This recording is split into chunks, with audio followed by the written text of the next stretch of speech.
ভুল কিছু বলনি, কিন্তু যবে থেকে ঘাটালের দায়িত্ব নিয়েছি বা নিয়েছিলাম, আমাদের ঘাটালে যে সবচেয়ে বড় দাবি ছিল ঘাটাল মাস্টার প্ল্যান।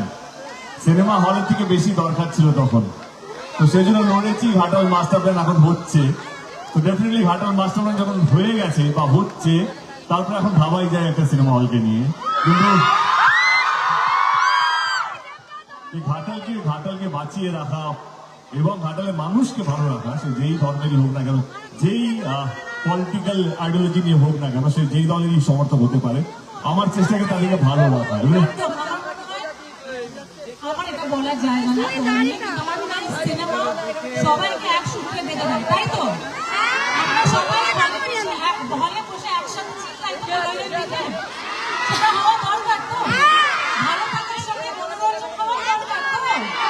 বাস, তাহলে পরের বছর কেউ আসে বা কোয়েলা আসে, সিনেমা হলে দেখা হতে হবে। ডান। তাহলে একটা কাজ করুন, আজ থেকে প্রস্তুতি নেই রাম, একটা সিনেমা হল খুলতে হবে। আমি কথা দিয়ে গেলাম, কোয়েলকে রিকোয়েস্ট করবো, কোয়েল আর রুক্মিণী, কোয়েলের নামও রুক্মিণী, দুটো রুক্মিণীকে নিয়ে এসে আমরা উদ্বোধন করবো।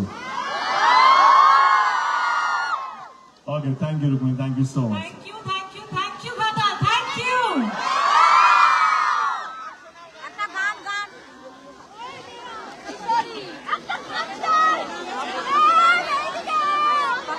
নমস্কার।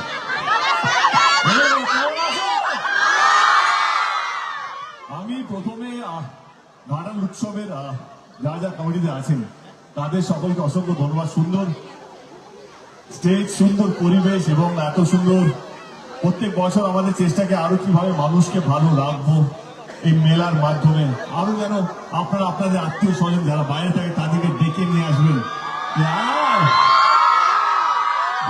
আজকে ঘাটালে দেখে যাও আমাদের মেলা, আমাদের গর্ব, আমাদের ঐতিহ্য, আমাদের সংস্কৃতি, এসে দেখে যান।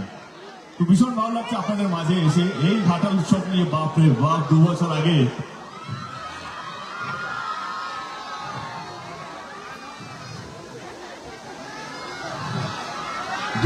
আগে যেভাবে ছিল, কিন্তু আজকে এটাই বলবো কি ঘাটালের মানুষ